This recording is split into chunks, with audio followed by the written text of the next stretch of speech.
بسم الله الرحمن الرحيم. قال نبينا صلى الله عليه وسلم: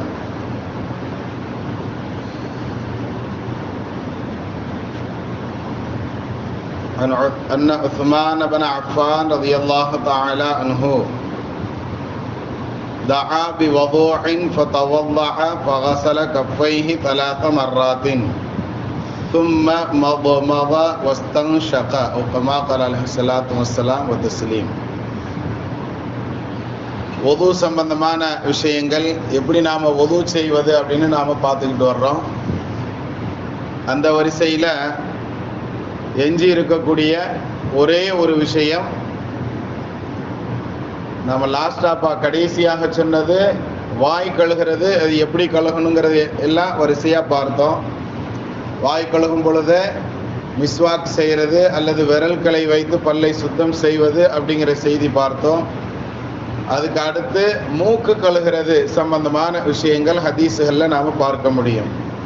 நபி ஸல்லல்லாஹு அலைஹி வஸல்லம் அவர்கள் நிறைய ஹதீஸுகளில் சொல்லியிருக்கிறாங்க, நாசிக்கு தண்ணீர் செலுத்தி, நாசினா மூக்கு, மூக்குக்கு தண்ணீர் செலுத்தி சுத்தம் செய்கிறது அப்படிங்கிறது இது ஒரு ஏற்றமான முக்கியமான சுன்னத்து என்பதாக நமக்கு சொல்லப்படுகிறது. முதல்ல ஒரு முறை நாசிக்கு தண்ணி போட்டு நல்லா சிந்தணும். தண்ணி போடும்போது மண்டையை தூக்கிக்கிட்டு பண்ணக்கூடாது, குனிஞ்ச மாணிக்கு வச்சு நாசிக்குள்ளே தண்ணி செலுத்தி சிந்தி விடணும். அப்படி சிந்தியதற்கு அப்புறம் இடது கையினுடைய சுண்டு விரல் வைத்து மூக்குக்குள்ளே இருக்கக்கூடிய அழுக்குகளை வெளியே எடுக்கணும் அப்படிங்கிறதையும் நமக்கு என்ன செய்யப்படுகிறது, சொல்லி தரப்படுகிறது. அதுக்கப்புறம் 2 முறை தண்ணீர் செலுத்தி நாம் சுத்தம் செய்யணும். மொத்தம் 3 முறை நாசிக்கு தண்ணீர் செலுத்தி சுத்தம் செய்யணுங்கிறத நமக்கு நபி ஸல்லல்லாஹு அலைஹி வஸல்லம் அவர்கள் சொல்லி தர்றாங்க. இன்னைக்கு நிறைய பெரிய பெரிய பிரபலங்களை எல்லாம் நாம் பார்க்கலாம். இந்த கிரிக்கெட் விளையாடக்கூடிய இடங்கள்ல உண்டான கேமராக்கள் அப்படியே சுற்றிக்கிட்டே வரும் ஸ்டேடியத்தை. பெரிய பெரிய பிரபலங்கள் மூக்கு நோண்டிக்கிட்டு இருக்கிறத நாம் பார்க்க முடியும். அந்த மாதிரி விஷயத்தை நல்லா க்ளோஸ்அப்பில் கொண்டு போய் காட்டுவான். அது காட்டலாமா இல்லையாங்கிறதெல்லாம் அப்புறம். அதாவது ஒரு முக்கியமான பொது இடங்களில் வச்சு ஒரு அசிங்கமான ஒரு செயல் செய்வதை போன்று உண்டான ஒரு தோற்றம், அது எவ்வளவு கொஞ்சம் எப்படி இருக்குன்னு யோசித்து பாருங்க. ஆனால் நபி ஸல்லல்லாஹு அலைஹி வஸல்லம் அவர்கள் ஒரு நாளைக்கு 5 முறை வுது செய்யும் பொழுதும் என்ன செய்கிறாங்க, இந்த மாதிரி நாசிக்கு தண்ணீர் செலுத்தி நாம் சுத்தம் செஞ்சுக்கிட்டோம்னு சொன்னால் எல்லா இடங்களிலும் இது போன்று ஆகாது அப்படிங்கிற செயல் நமக்கு மறைமுகமாக நபி ஸல்லல்லாஹு அலைஹி வஸல்லம் அவர்கள் கற்றுக் கொடுக்குறாங்க. கண்ணியத்திற்குரியவர்களை சைர் அல்ஹம்துலில்லாஹ். மற்ற விஷயங்களுக்கு நாம் போக தேவையில்லை. நபி அவர்கள் இது சம்பந்தமாக இன்னொரு ஹதீஸில் சொல்லும் பொழுது அருமையாக இப்படி சொல்லி தருவார்கள். நீங்கள் காலை எழுந்தீர்கள் அப்படின்னு சொன்னா, எழுந்தது உடனேயே சில விஷயங்களை செய்ய சொல்லி இருக்கிறாங்க. முதல்ல கையை நல்லா சுத்தமா கழுகு அப்படின்னு சொல்றாங்க. ஐன பாத்தத்தி எதுகு, உன்னுடைய கை எங்க இருந்ததுன்னு தெரியாது, அதனால கரங்களை முதலில் சுத்தம் செய்து கொள் அப்படின்னு சொல்லுவாங்க. கண்ட இடங்களை நாம் என்ன செஞ்சிருக்கலாம், தூக்கத்துல சொரிந்து இருக்கலாம். அப்படிங்கிறதுனால அது நபி ஸல்லல்லாஹு அலைஹி வஸல்லம் என்ன செய்யறாங்க, உன்னுடைய கை இரவு எங்கு தங்கியது என்பதை நீ அறிய மாட்டாய், அதனால கையை நல்லா சுத்தம் பண்ணிக்கோ அப்படின்னு சொல்லுவாங்க நபி ஸல்லல்லாஹு அலைஹி வஸல்லம். அதனை அடுத்து சொல்லும் பொழுது மூக்கை நல்லா சுத்தம் செய்யுங்க, மூக்குனுடைய தண்டு இருக்கிறதே அதுதான் ஷைத்தானுடைய தங்குமிடம் அப்படின்னு சொல்லி இருக்கிறாங்க நபி ஸல்லல்லாஹு அலைஹி வஸல்லம். அதனால நாசிக்கு தண்ணீர் செலுத்தி அந்த மூக்கில் தண்ணி போட்டு நம்ம என்ன செய்யணும், விரலை உள்ள வச்சு சுத்தம் செய்யறது அப்படிங்கிறது ஒரு தனி விதமான அது ஒரு சுன்னத் அப்படிங்கிறது நாம பார்க்க முடியும். நபி ஸல்லல்லாஹு அலைஹி வஸல்லம் நம்ம தமிழ்ல கூட பழக்கத்துல இப்படி ஒரு வார்த்தை சொல்லுவாங்க, மூக்கு மேல கோபம் வருது பாரு அப்படின்னு சொல்லுவாங்க இல்லையா. அந்த அடிப்படையில கோபத்துக்கும் மூக்குக்கும் எப்படி சம்பந்தப்படுத்தி சொல்றாங்களோ அதே மாதிரி நபி ஸல்லல்லாஹு அலைஹி வஸல்லம் சொல்றாங்க, மூக்குனுடைய தண்டுல தான் ஷைத்தான் தங்கி கொண்டு இருக்கிறான். இரவு நாம தூங்கும் பொழுது துஆலாம் சொல்லி தெளிவா இருந்தோம்னு சொன்னா பிரச்சனை கிடையாது. அசந்த மறந்து தூங்கிட்டோம் துஆ சொல்லாம அப்படின்னு சொன்னா கட்டாயம் அன்னைக்கு நைட்டு நம்ம மூக்குல தான் ஷைத்தான் தங்கி இருக்கிறாங்கிறத அந்த ஹதீஸை வச்சு நாம விளங்க முடியும். அதே மாதிரி ஷைத்தானுடைய 2வது தங்குமிடம் எதுன்னு சொல்லும் போது கக்கூச நபி ஸல்லல்லாஹு அலைஹி வஸல்லம் சொல்லி இருக்கிறான்.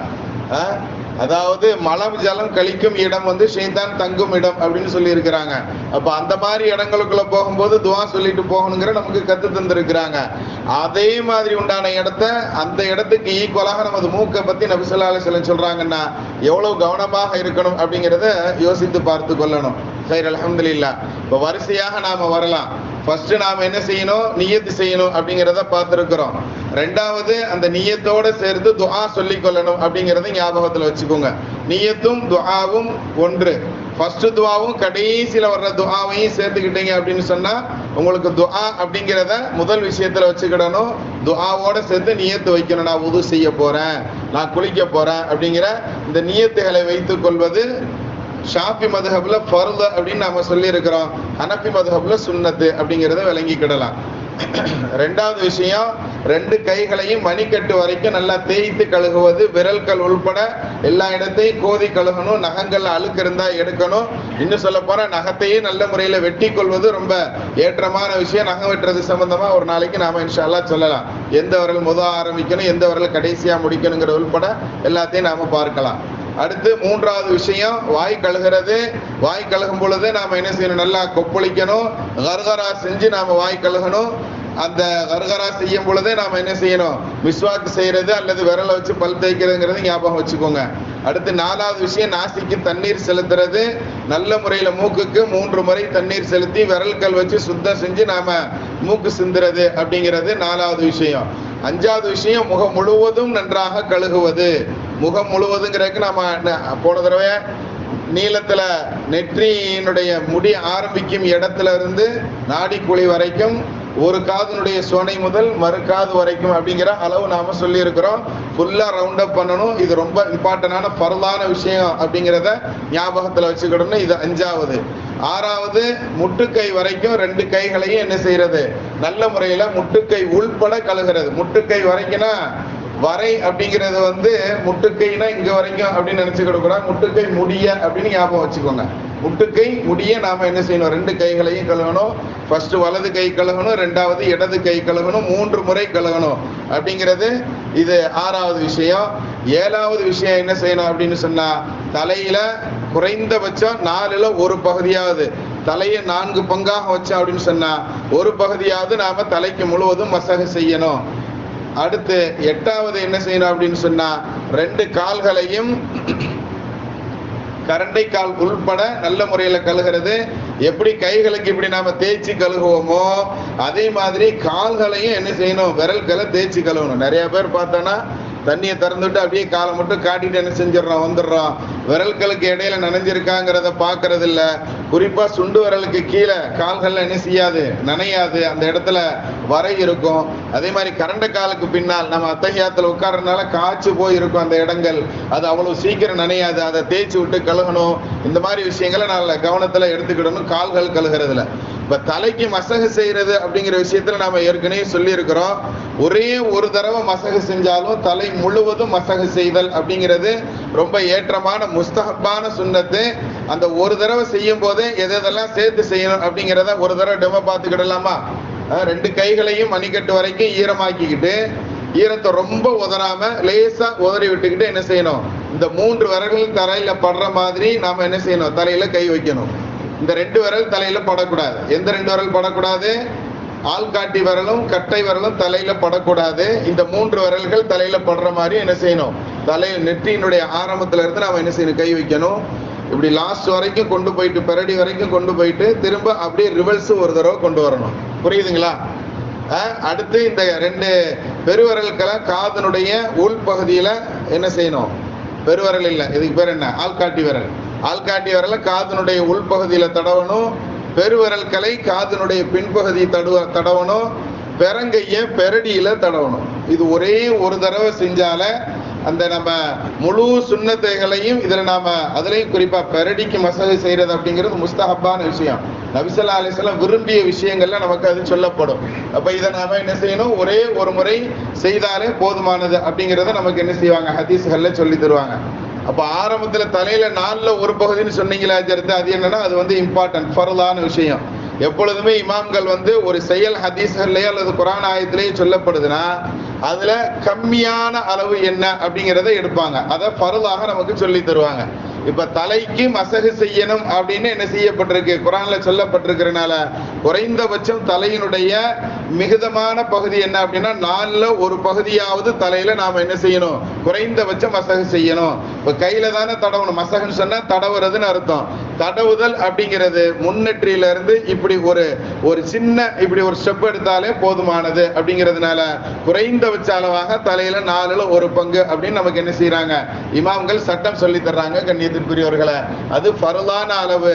ஆனால் தலை முழுவதையும் மசகு செய்யறது நபி ஸல்லல்லாஹு அலைஹி வஸல்லம் விரும்பி இருக்கிறாங்க அப்படிங்கிறத நாம கவனத்துல கொள்ளணும். கண்ணியத்திற்குரியவர்களை, கடைசியாக நாம என்ன செய்யணும், அஷ்ஹது அல்லா இலாஹ இல்லல்லாஹ் வ அஷ்ஹது அன்ன முஹம்மதன் அப்துஹு வ ரசூலுஹு அல்லாஹ் வஜஅல்னி மினத் தவ்வாபீன் வஜஅல்னி மினல் முத்தத்தஹிரீன் அப்படிங்கிற துஆவை சொல்லி நாம ஒதுவை முடிக்கணும். இன்ஷா அல்லாஹ் இது மாதிரி ஒது முழுவதுமாக முக்கம்மலாக செய்யலாமா? யார் கஷ்டமான காலத்திலையும் இப்படி முழுவதுமாக முக்கம்மலாக உதவு செய்யறாங்களோ அவங்களுக்கு உண்டான பாக்கியங்களை நபி ஸல்லல்லாஹு அலைஹி வஸல்லம் ரொம்ப வெகுமதிகளை சொன்னாங்கன்னு முதல் நாள்ல நாம சொல்லி தந்திருக்கிறோம். அல்லாஹ் அமல் செய்யக்கூடிய பாக்கியவான்களை நம்ம கபூல் செய்வானாக.